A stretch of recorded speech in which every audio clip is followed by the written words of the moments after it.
Mañanas en Libertad, con Luis del Pino. 8:02, 7:02 en las Islas Canarias. Vamos con las noticias de las 8, con la ayuda de la gran, inconmensurable doña Carmen Carbonell.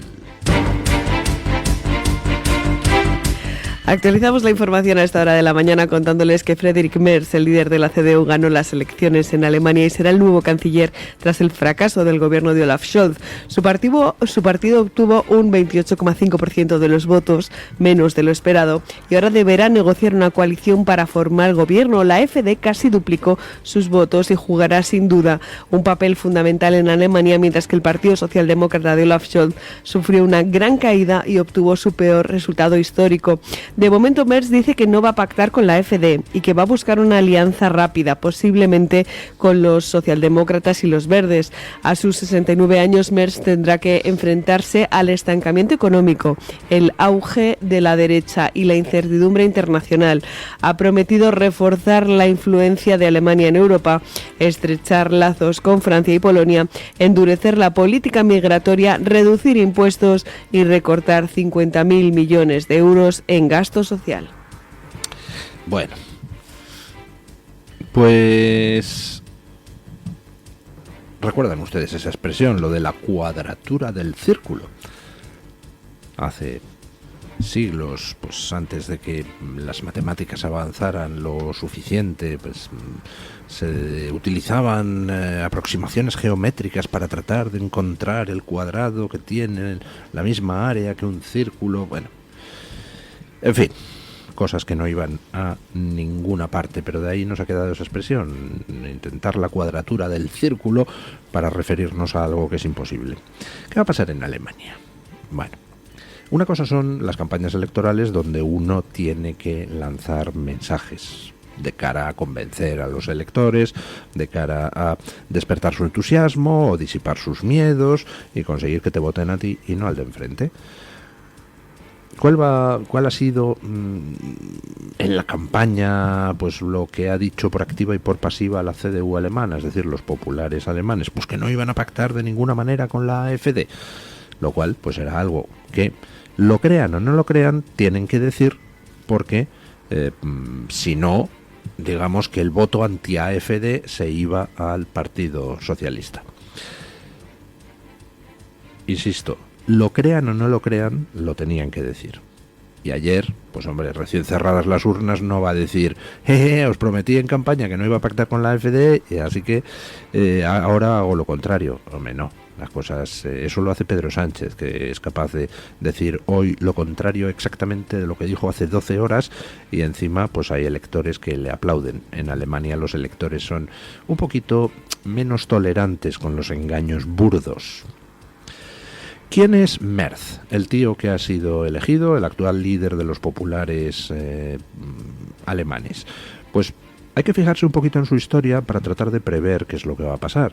Merz compitió con Merkel hace tiempo. Merkel le derrotó, se hizo con las riendas del partido.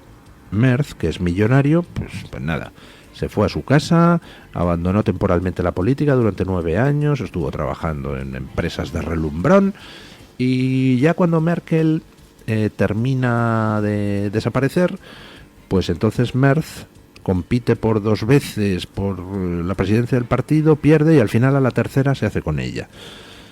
Y en estas elecciones iba de candidato. Recordarán ustedes un episodio curioso, y es que Merz propuso medidas anti-inmigración duras en el Parlamento, la AfD le votó a favor de aquellas medidas, y entonces gran escándalo en Alemania, que hasta Merkel, enemiga de Merz, salió a decir que era inaceptable llegar a acuerdos con la AfD, etcétera, etcétera, etcétera, etcétera, y entonces el Merz salió a la palestra a decir no va a haber ningún acuerdo con la AfD, retiró la ley anti-inmigración que había presentado en el Parlamento alemán. Bueno, un circo. El caso es que Merz está más a la derecha de lo que estaba Merkel.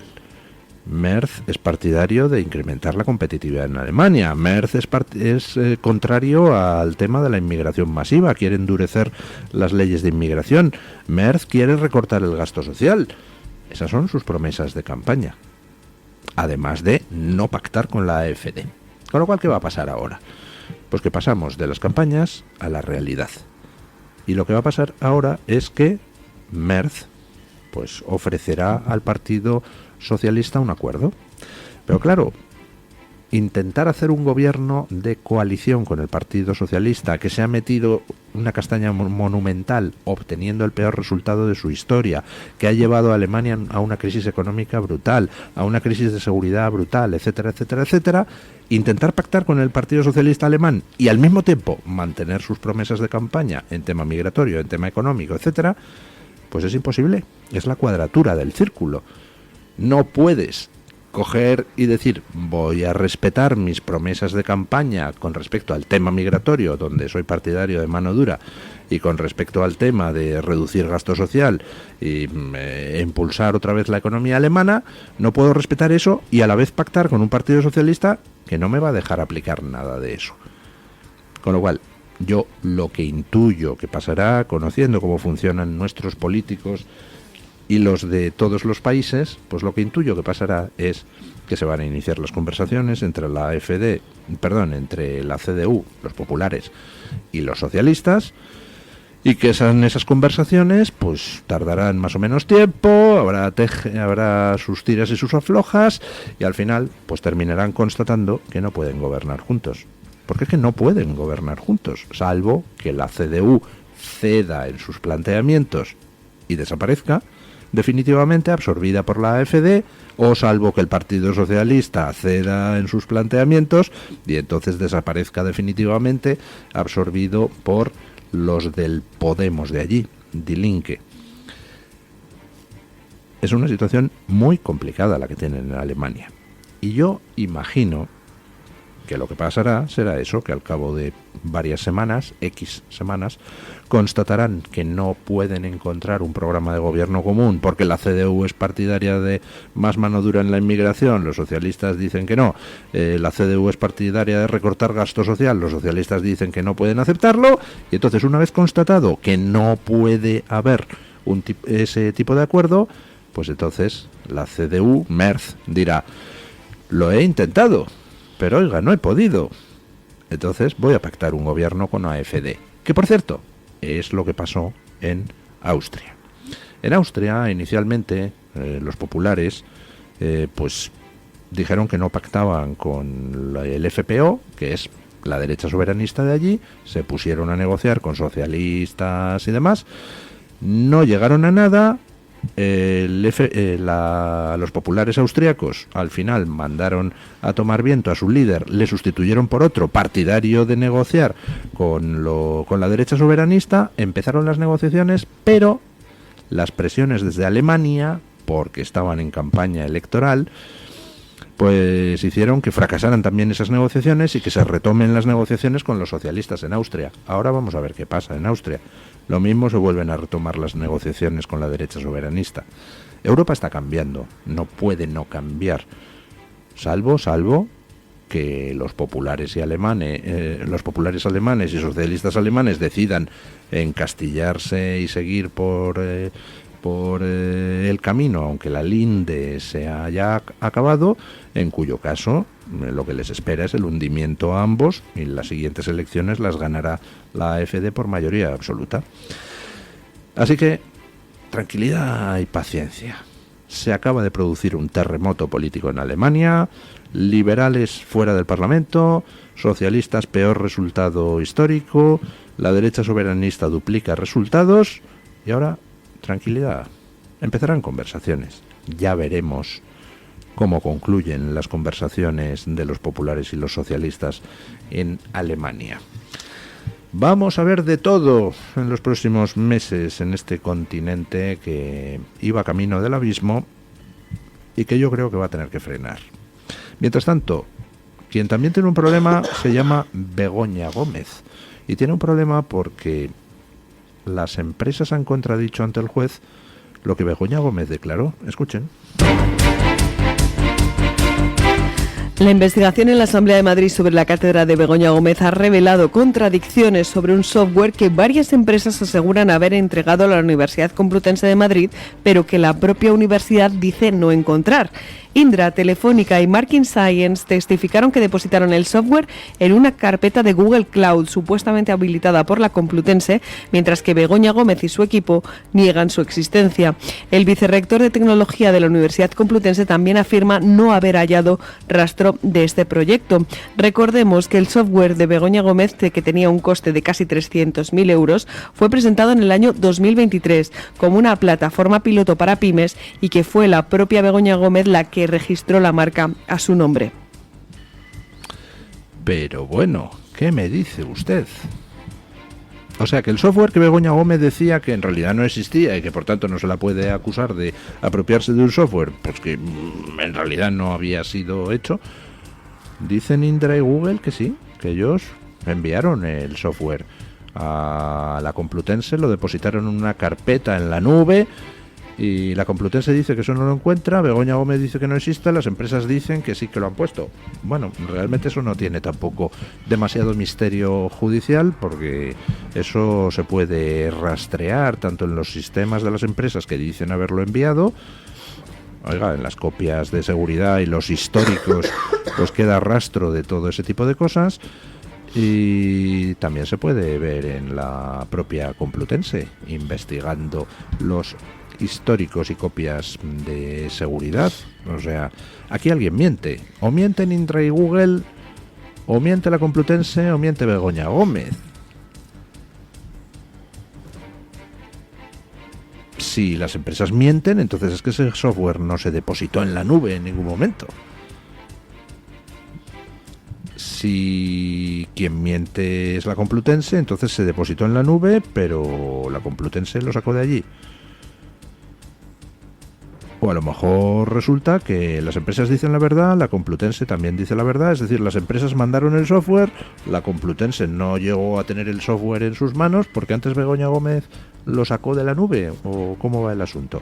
Como ven ustedes, hay muchas posibilidades, pero insisto en que resulta fácil seguir el rastro del tema utilizando las herramientas de auditoría informática existentes. En cualquier caso, ¿ustedes de quién se fían más? ¿De Begoña Gómez o de lo que han declarado esas dos empresas, Indra y Google? Que, hombre, pues tienen, digamos, motivos para no declarar en falso ante el juez. Bueno, mientras tanto, pues están pasando cosas curiosas, y es en esas cosas curiosas donde hay que marcar determinados posicionamientos geoestratégicos. Resulta que Pedro Sánchez tiene previsto suscribir en abril una serie de acuerdos estratégicos con China. Escuchen.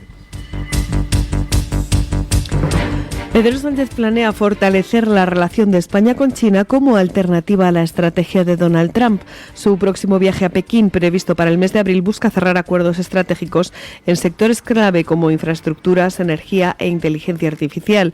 Este acercamiento ha despertado recelos en Estados Unidos, que ve con suspicacia la intermediación de España a favor de China dentro de la Unión Europea, especialmente en cuestiones comerciales como la importación de vehículos eléctricos chinos.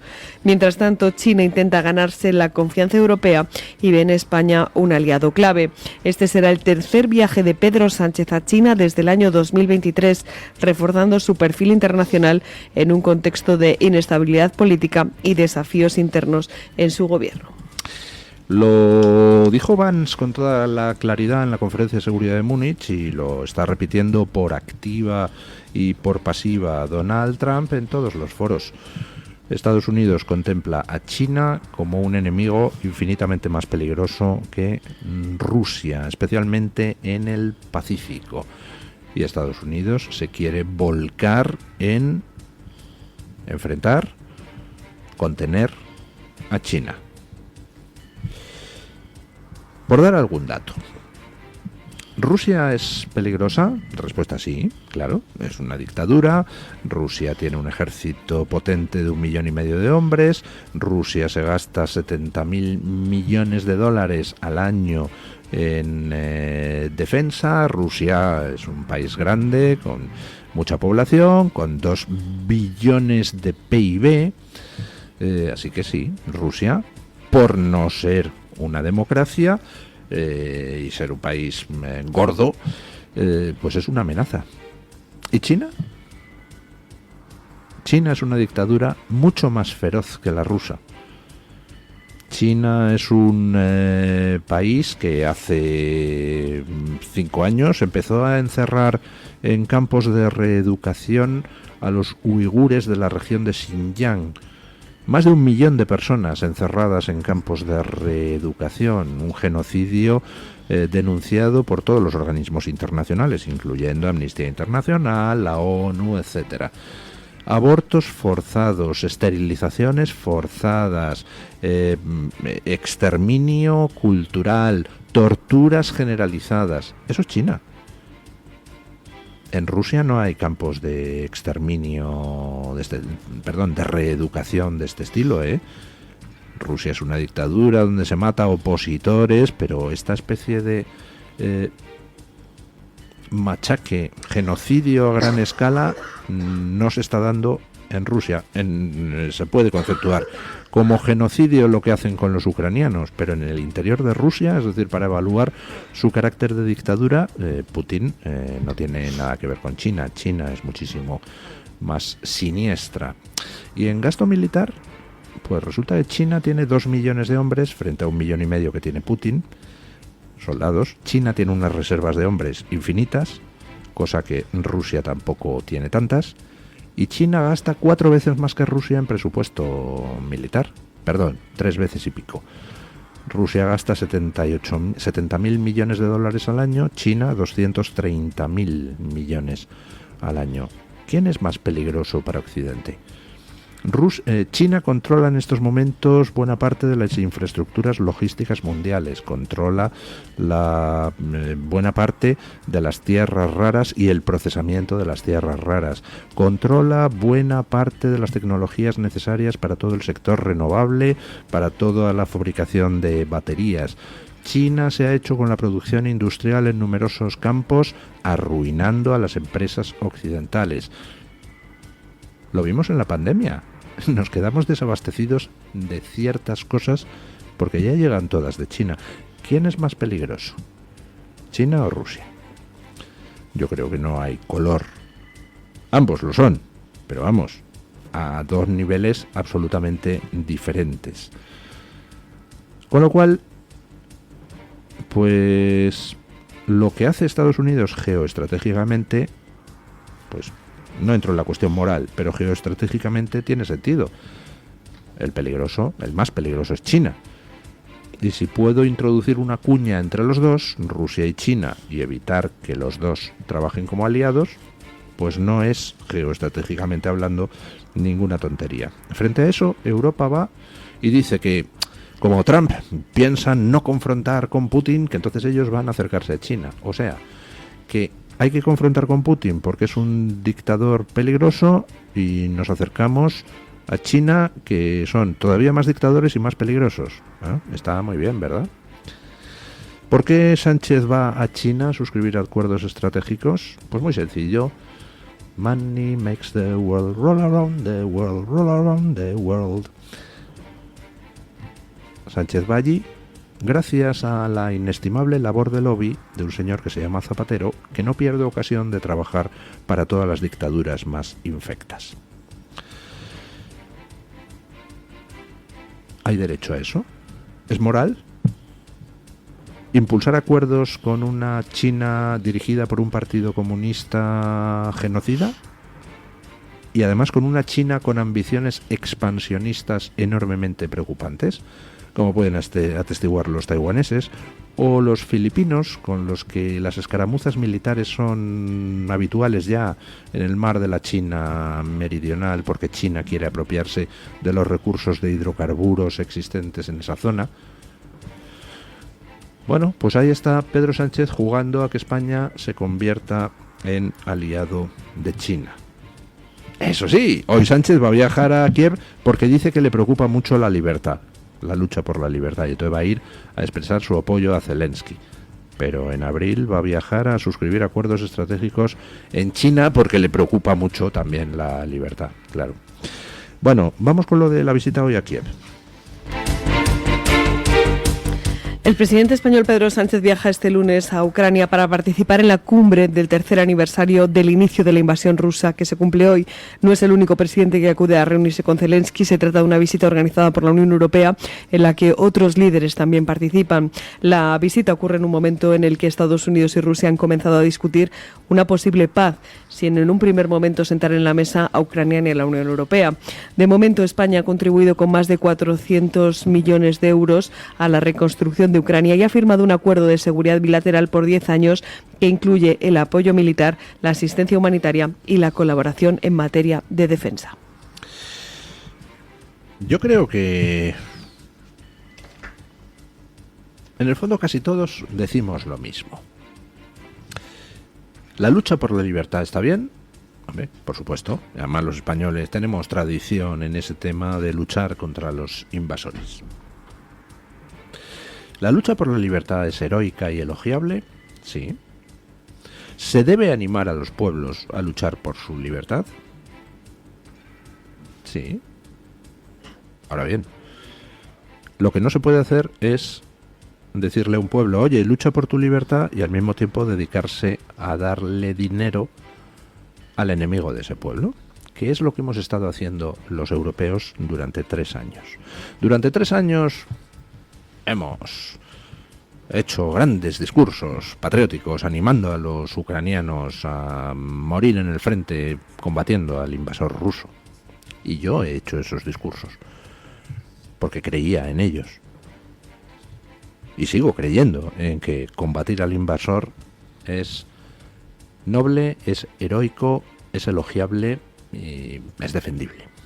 Ahora bien, durante esos 3 años, mientras que con una cara decíamos eso a los ucranianos, venga chicos, a morir en la trinchera, con la otra mano resulta que nos dedicábamos a comprarle hidrocarburos a Putin, pues como si no hubiera un mañana. Es decir, con una mano decíamos, venga ucranianos, a morir al frente, y con la otra mano le dábamos a Putin las armas con las que matar a esos ucranianos a los que decimos que vayan a morir al frente. Yo, perdónenme, pero creo que eso es una profunda inmoralidad. ¿Van a ir a Kiev hoy los líderes europeos? ¿Le van a explicar a Zelensky por qué siguen financiando el esfuerzo militar de Putin? Mejor aún, ¿va a pedirles explicaciones Zelensky por qué estáis financiando el esfuerzo militar de Putin? Porque yo no lo entiendo.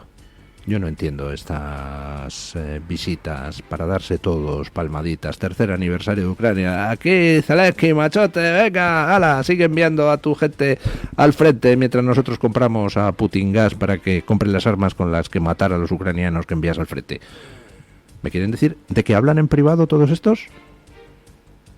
¿Cómo es posible que llevemos 3 años financiando las armas con las que Putin mata a ucranianos y al mismo tiempo digamos que es que hay que luchar por la libertad? Algo no cuadra, ¿verdad? Y a mí me gustaría que en esta visita a Kiev pues alguien se aclarara y nos aclarara. ¿Dónde estamos exactamente? Me gustaría que los líderes europeos le dieran explicaciones a Zelensky y me gustaría que Zelensky las pidiera, porque llevamos 3 años así. Ahora ha ganado Trump, que ha ganado prometiendo acabar con la guerra de Ucrania, y 74 millones de americanos le han votado para eso, entre otras cosas, y dice que se acabó el apoyo militar a Ucrania y el apoyo financiero y demás. Bueno, pues aquí hay 2 alternativas. Que Europa, hoy en Kiev, todos los líderes europeos le digan, no te preocupes que nosotros te vamos a dar la pasta. Tendrán que explicarnos a los ciudadanos europeos de dónde va a salir esa pasta, claro. segunda alternativa. ¿Por qué los líderes europeos no le han hecho a Trump una contrapropuesta? Oye, tú dices que es que está gastando Estados Unidos mucho dinero en esto. Te hacemos una propuesta. Mañana dejamos de comprar hidrocarburos a Rusia y te los compramos a ti. Así, Putin no tiene para matar ucranianos y tú, Estados Unidos, te ves compensado económicamente por el esfuerzo de ayudar a Ucrania. Y a cambio, tú sigues ayudando a Ucrania. ¿Por qué Europa no propone eso? ¿Por qué tenemos 180.000 millones de dólares del Banco Central ruso congelados en Bélgica y mientras tanto le damos préstamos a Ucrania? ¿Por qué no le damos el dinero incautado a Rusia directamente? ¿Por qué no se lo hemos dado hace 3 años? ¿Ustedes lo entienden? Yo no.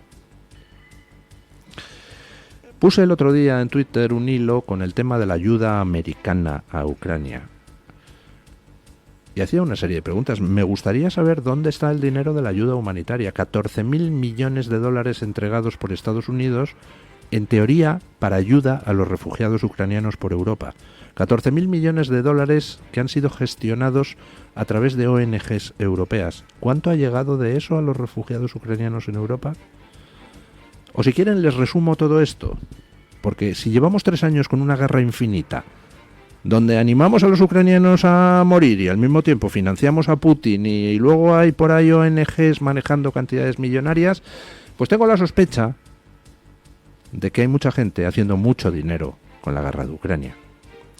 Y yo lo siento, el combate por la libertad lo defiendo y animaré a todo el mundo a que combata por su libertad. Y si yo fuera ucraniano, me negaría a dejar de combatir y seguiría combatiendo aunque pierda, me da igual. Ahora, si yo fuera ucraniano, desde aquí, desde el sofá de mi casa, viendo cómo mis líderes europeos financian las armas con las que Putin mata a los ucranianos, yo no tengo fuerza moral para decirle a Ucrania, oye, que sigan muriendo tu gente.